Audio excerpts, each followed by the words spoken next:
She was comparing 2 bottles of olive oil when the woman beside her spoke, not to a friend, not to anyone in particular, just into the air between them, the way people sometimes spoke when they had decided a stranger was beneath the cost of a proper address. "That brand's a bit much," the woman said, a deliberate pause, a smile that arrived just late enough to remind you it was a choice. "There's a discount section at the back, better options for people like you." The aisle went still. Naomi set the bottle down, slowly.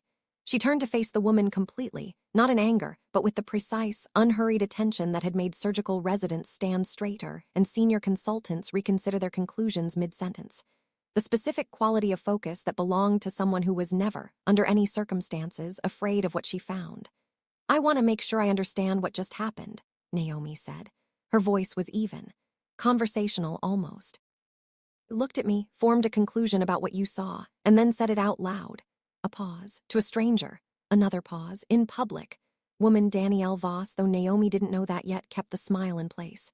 "Don't be sensitive." "Not sensitive," Naomi said, tilting her head slightly. "I'm precise, there's a difference. And what I'm saying precisely is that what you just did tells me considerably more about you than you intended." Danielle stepped closer. "I was trying to help." "No." The word landed without heat, which made it heavier than anger could have. "You weren't. If this is your first time here, welcome to Real Diamond Story. Hit subscribe so you never miss what happens next." The man's voice came from the end of the aisle. Naomi.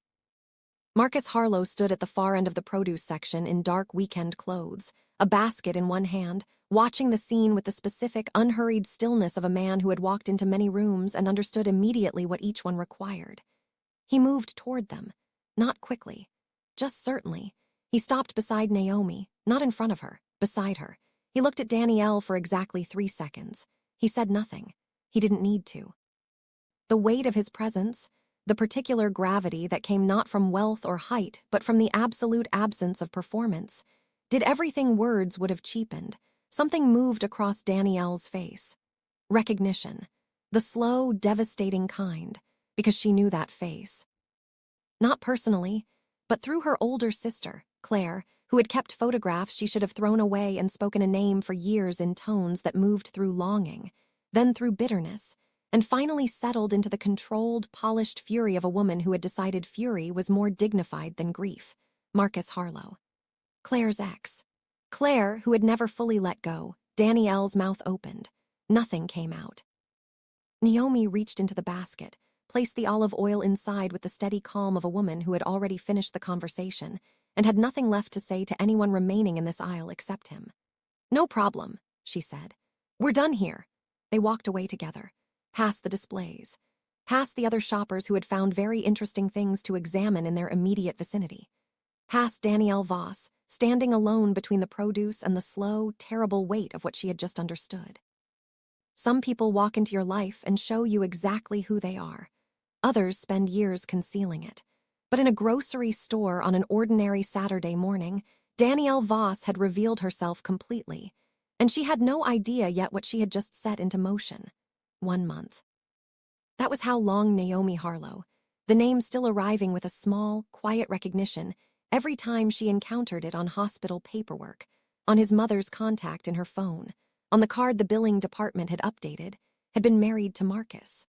1 month of waking up in a space that had reorganized itself around 2 people instead of 1. 1 month of his coffee cup beside hers on the counter. 1 month of learning the specific landscape of a shared life. 1 month of being, without having quite planned for it, happy. Not the loud happiness. The quiet kind. The kind that lived in Thursday dinners and Sunday lunches, and the way he always knew when she'd had a difficult shift before she said a word, and never tried to fix it, just stayed present in a way that was its own form of repair. She had spent 11 years becoming one of the most precise trauma surgeons in the city. She had not spent any of those years planning to fall in love in the particular way she had fallen in love with Marcus Harlow, which was, she had eventually decided, probably why it had worked. In the car on the way home, the city moving past in its Saturday morning unhurry, she turned slightly toward him. "She knew who you were." A question. Marcus drove the way he did everything with complete attention and no unnecessary movement. "Yes." "When did you see it?" "When she did." Naomi looked out the window. "Who is she?" A brief pause. "Claire's younger sister." Naomi absorbed this, filed it. Let it settle in the organized space where she kept information she wasn't finished with yet. Then she turned back to the window. "Okay," he glanced at her. "Okay, I heard you, I'm thinking." He looked back at the road and said nothing. He had learned in the months before the wedding and the 1 month since that Naomi's silences were not absences. They were the sound of her processing. Interrupting them was like interrupting a surgery, counterproductive, and somewhat dangerous. They drove the rest of the way home in the comfortable quiet of two people who had stopped needing to fill space. Danielle called Claire from the grocery store parking lot. She sat with her hands flat in her lap and her composure in pieces on the dashboard, and she pressed her sister's name and waited. Claire answered before the second ring. "Tell me." Claire's voice was the same as always, controlled, precise, the stillness of a woman who had spent 14 months rebuilding herself into something harder without appearing to. Danielle told her everything. The aisle, what she'd said, what she'd seen when he appeared, the way he stood beside Naomi without hesitation, without distance, without any of the careful performance of a man managing a situation. Like she was simply where he was supposed to be. "Basket," Danielle said. The word sitting in her mouth since the moment she recognized him. "They were shopping together because they're married," Claire said, the word flat and final and held with both hands, a long silence. "Are you sure it was him?" "Claire, I know his face." Silence that followed was different from the first one. Longer. In it, Danielle heard something shift in her sister's breathing, not audibly, because Claire was too controlled for that, but she had been Claire's sister for 24 years and she heard it anyway. "Come home," Claire said finally. "Come home right now." Claire Voss had spent the previous 14 months doing two things simultaneously, rebuilding her life and watching Marcus Harlow build his, not emotionally. Strategically, she had left the city after Marcus's final conversation with her at the Harlow Foundation Gala, the one where he had said, quietly and without cruelty, that he had already made his decision and it was not her. She had understood then that continuing to pursue something was different from continuing to want it, and she was too precise a person to confuse the two. She had gone abroad for 6 months. She had rebuilt. She had come back, but she had kept watching. Through a mutual contact named Priya, one of the few people who had known both of them before everything collapsed, she maintained a careful window into Marcus's life. The engagement, the wedding, Naomi's career, their routines. The specific evidence of a happiness she had not been able to generate in 4 years of trying. She watched all of it with the patient focus of someone who was waiting, specifically, for a weakness. Danielle's call from the grocery store parking lot did not give her a weakness, but it gave her something she had not expected: proximity. Danielle had been in his orbit, had spoken to his wife, had seen, close enough to touch, the texture of what Naomi Harlow was. And Claire, who understood people with the particular precision of someone who had studied them for decades, heard something in her sister's voice she had not anticipated. Danielle was shaken. Not by Marcus, by Naomi. What was she like? Claire asked that evening, sitting across from Danielle at the kitchen table of their parents' house, a glass of wine untouched near her hand. Danielle was quiet for a moment. Like someone who already knew the outcome of the conversation before it started. Claire absorbed this, filed it under the category labeled, things that require a different approach. She spent 2 weeks constructing one, subscribed to Real Diamond Story and turn on notifications. This is the part most people don't see coming. What Claire found was this. For 8 years, Marcus Harlow had been quietly sending monthly payments to a woman named Iris Calloway, the daughter of a man named Raymond Calloway, who had died as a consequence of a business decision made inside the Harlow family's corporate world when Marcus was 22 years old. Marcus had not been responsible for the decision. He had been a junior voice in a room full of senior ones, and the senior voices had overruled him. But he had been in the room. He had been old enough to understand what the decision would cost. And when Raymond Calloway died 8 months later, leaving behind a 23-year-old daughter with no financial foundation and no family, Marcus had made a choice that no one had asked him to make and no one would ever know about. He set up a private account, monthly deposits, enough for Iris to finish her degree, to move, to breathe, to build. He had never contacted her directly. She did not know where the money came from. He had never spoken about it to anyone, not to his family, not to his closest friends, not to Naomi. Claire understood immediately how it would appear, stripped of context. A hidden woman, 8 years of secret payments. A silence so complete it bordered on architecture. She passed the information carefully. Not directly, she was too intelligent for that. She gave it to Danielle, who gave it innocently over brunch, in the tone of someone sharing something they couldn't quite believe, to a woman in their social orbit named Becca, who was warm and talkative and fundamentally well-intentioned, and had no idea she was being used as a delivery mechanism. Becca told Priya. And Priya, who loved Marcus and trusted Naomi, and believed sincerely that people who loved each other should not keep secrets from each other, called Naomi and asked to meet for lunch. Naomi arrived at the restaurant in her work clothes. Priya was already there, visibly uncomfortable in the specific way of someone about to deliver something they felt obligated to deliver, but wished they didn't have to. She told Naomi what she'd heard. A woman, 8 years, secret payments. A silence her husband had chosen to keep. Naomi listened without moving, without interrupting, without her expression doing anything identifiable. "Thank you," she said when Priya finished. "For telling me." She drove home from that lunch in silence, stood in their bathroom at 2 in the morning with the light off, her hands resting against the sink, looking at her own reflection without really seeing it. A woman named Iris, 8 years of payments, a secret she had never heard. She felt something she did not ordinarily feel, uncertainty, not the sharp kind, the slow kind. The kind that moved through the body like cold water, filling the spaces where certainty usually lived. For the first time since their wedding, she found herself wondering, quietly, what parts of him still existed outside her reach. Then she looked down at the ring on her hand, not because it solved anything, because it reminded her who she was. A woman who arranged facts and looked at their actual shape and responded to what was genuinely there, not to what fear projected onto it. She turned the bathroom light on, washed her face, and chose to wait for the truth rather than invent one. She went to work. She came home. She moved through their shared life for 2 days with a composure so complete and so controlled that it was itself the signal, because Marcus knew her, had learned her, understood the specific difference between her ordinary stillness and the stillness that meant something was being carried. On the second evening, he came and sat across from her at the kitchen table without being asked. He said nothing. Waited, she looked at him. "Who is Iris Calloway?" He went completely still, not the stillness of someone caught.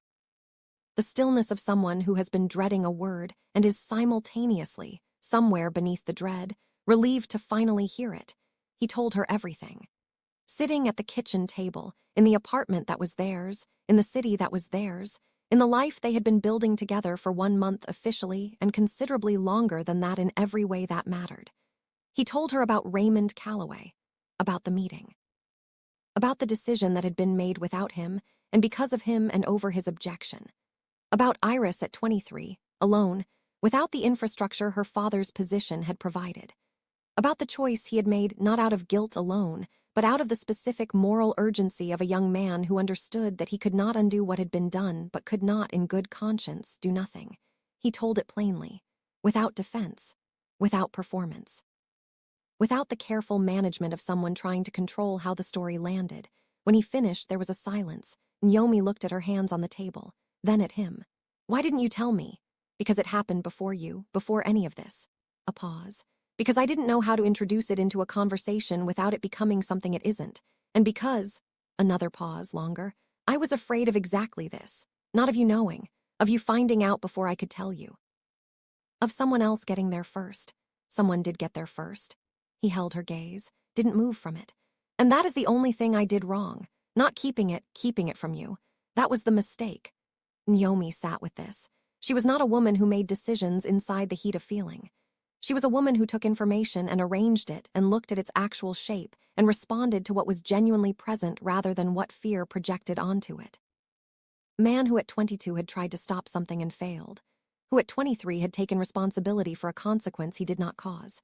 Who had maintained that responsibility quietly, without credit, for 8 years. Who was telling her now, not because he had been cornered, but because she had asked and he answered completely and without flinching. She asked him 3 more questions. He answered each one immediately. Then she said, quietly, "Someone wanted me to hear this before I heard it from you." Someone built something around it and aimed it. Marcus was quiet for a moment. Then, "I know, Claire," almost certainly. Naomi looked at him across the table in the low light of the kitchen. "I need you to understand something. I'm not angry about Iris. What you did for her, that's who you are. I already knew who you were." A beat. I'm angry that someone tried to use it to make me doubt myself, and I need you to understand the difference." He understood, completely.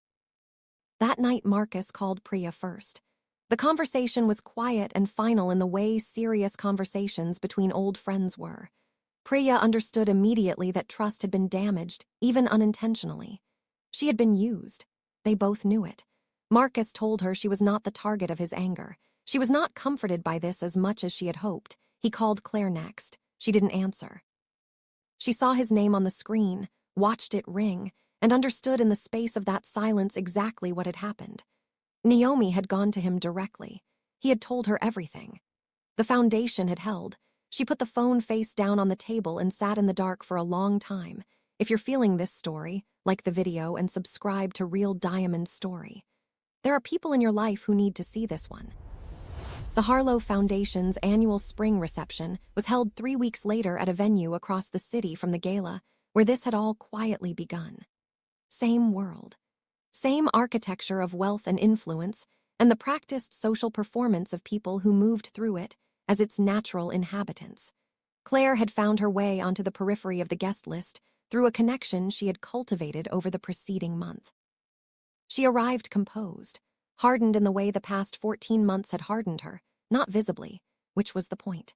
She moved through the room with the ease of someone who had attended 1,000 events of this kind and understood exactly how they functioned. She found her moment when Naomi was briefly alone near the windows, Marcus drawn into a conversation near the entrance, standing with a glass of water, looking out at the city with the specific self-contained composure she took everywhere. Claire crossed the room. Naomi heard her approach, didn't turn immediately. When she did, when she turned and registered who was standing in front of her, something moved briefly across her expression, not surprise, not fear, just the quiet acknowledgement of a woman who had half expected this and had already decided how she would move through it. "You look well," Claire said. She had rehearsed the opening. It came out as intended. "Claire." Naomi's voice was entirely even. Claire moved toward what she had constructed. She said everything she had prepared about Iris Calloway, about the 8 years, about the payments, about the silence her husband had maintained and what it said about him and what it meant for Naomi and what Naomi deserved to know. She said it carefully, precisely, with the specific skill of a woman who understood how to frame truth so that it functioned as a wound even when it technically told nothing false. Naomi stood and listened. All of it, every word, without interrupting, without her expression changing in any significant way, without giving Claire the fracture, the visible doubt, the flash of fear, the small internal collapse that this had been built to produce. When Claire finished, there was a silence. "He told me," Naomi said.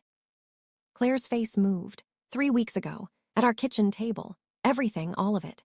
Naomi's voice carried no triumph in it, no heat, just the flat, complete truth. "Because I asked and he answered, because that's who he is." A pause. "You spent months building something on ground that was already solid before you touched it." Something in Claire's face was doing something complicated, the specific internal work of a person confronting the full extent of a miscalculation. The way it looked when years of careful architecture collapsed in 3 sentences. "Difference between you and me," Naomi continued, "is not him. It was never him." She looked at Claire with the direct steadiness of a woman who had nothing to prove and therefore nothing to perform. "The difference is that you have spent years trying to damage something you fundamentally don't understand. And I've spent the same years building something you cannot reach." A pause. Precise. "How does it feel to have tried this hard and still ended up exactly where you started?" She didn't wait for the answer. She turned. Marcus was behind her. He had moved through the room quietly, arriving at the edge of the conversation in time to hear enough. He looked at Claire the way you looked at something that had already been decided, not with anger, because anger required her to still matter enough to generate heat, but with the complete and final absence of anything at all. He said one thing. "Leave the city. Understand that this is the last time either of us will say anything to you directly." He offered Naomi his arm.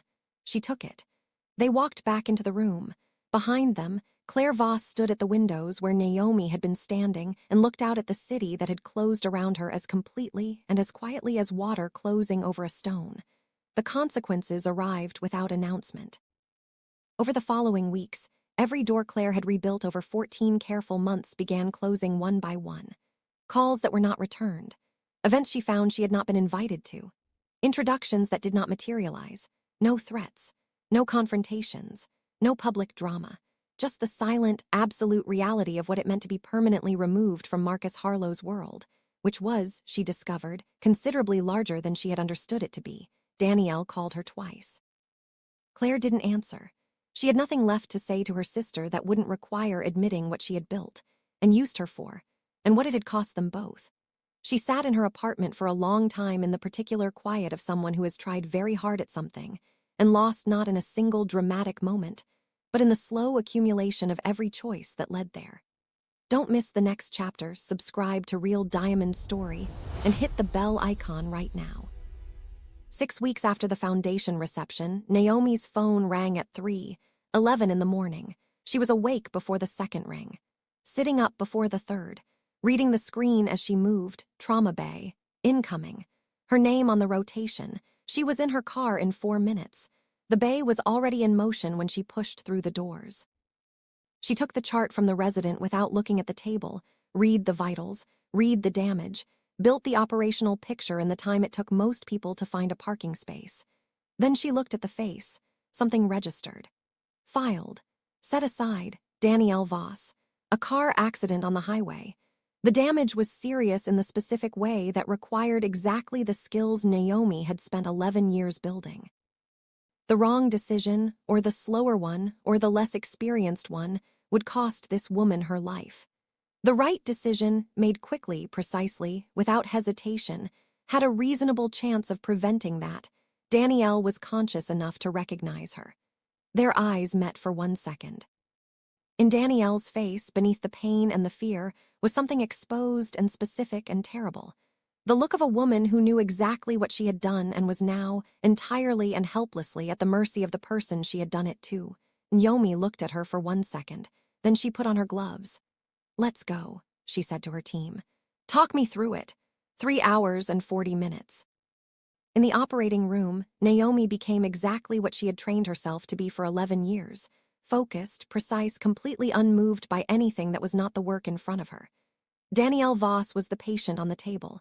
Nothing more, nothing less, nothing personal. At 6:51 in the morning, she walked out of the OR and pulled down her mask. "She's stable," she told the resident. "She's going to be okay." Then she went to write her notes, the way she always did, and moved to the next thing. Claire was in the waiting room.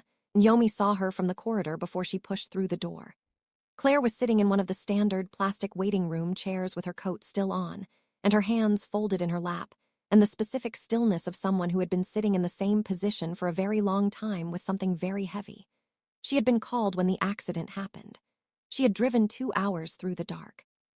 She had arrived at the hospital desk, asked which surgeon was operating, been given a name, and sat down with that name and not moved. Naomi pushed through the waiting room door. Claire looked up. Stood slowly, the movement of someone not entirely certain their legs would cooperate. They looked at each other across the waiting room. Everything that had passed between them, the grocery store, the manufactured information, the foundation event, the year of deliberate damage, present in the space without needing to be named. Claire crossed the room, stopped in front of her. And Naomi saw, for the first time across all of it, something in Claire's face that was none of the things it had always been. Not calculation, not the performance of composure over something uglier, not strategy, something honest. Something stripped of everything else by 2 hours in a plastic chair, not knowing whether her sister was going to come out of an operating room. "You didn't have to," Claire said. Her voice was different, quieter, less managed than Naomi had ever heard it. "There were other surgeons on rotation. You could have stepped back," Naomi said. Simply, Claire looked at her, not understanding at first, then understanding. "She's going to be okay," Naomi said. "You can see her in about an hour.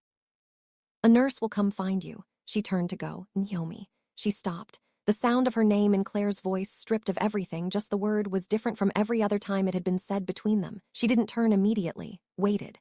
"I'm sorry." Claire's voice cracked on it, not performed. Just cracked the way voices did when they had finally run out of room to maintain anything. "For all of it, from the beginning, I know it doesn't." She stopped, started again. "I'm sorry." Naomi stood there for a moment. Then she turned. She looked at Claire fully, the woman who had spent a year trying to dismantle something she fundamentally didn't understand, who had used her own sister as a tool, who had sat in a plastic hospital chair for 2 hours and come out the other side without the armor that had defined every interaction between them. I know, Naomi said, not forgiveness, not erasure, not the collapse of everything that had happened into a clean resolution. Just the acknowledgement of something real being offered for the first time and being received as the real thing it was. She turned. Walked back through the corridor toward her office. Marcus was in the corridor. He had come when she texted from outside the OR. Danielle was the patient. She's stable. I'm okay. He had been in his car in 4 minutes, the same math she used, which she had noticed more than once and never mentioned, and in the hospital in 12. He was leaning against the wall just outside the waiting room door. He had seen enough through the narrow window to understand what had happened inside. He looked at her when she came through. She looked back. Everything that had needed to be said between them had been. The kitchen table. The full account. The 3 questions and their unhedged answers. The month of building and the weeks of navigating and the specific, ongoing work of 2 people who had chosen honesty even when it was the harder thing. He pushed off the wall, fell into step beside her. They walked down the corridor together in the early morning light of a hospital already filling with the business of a new day, Thursday, the restaurant near the hospital. Their table, Naomi told him about the waiting room. Not the surgery that stayed in its professional compartment the way all surgeries did, but Claire. What was said, the specific quality of it, he listened without interrupting. When she finished, he was quiet for a moment.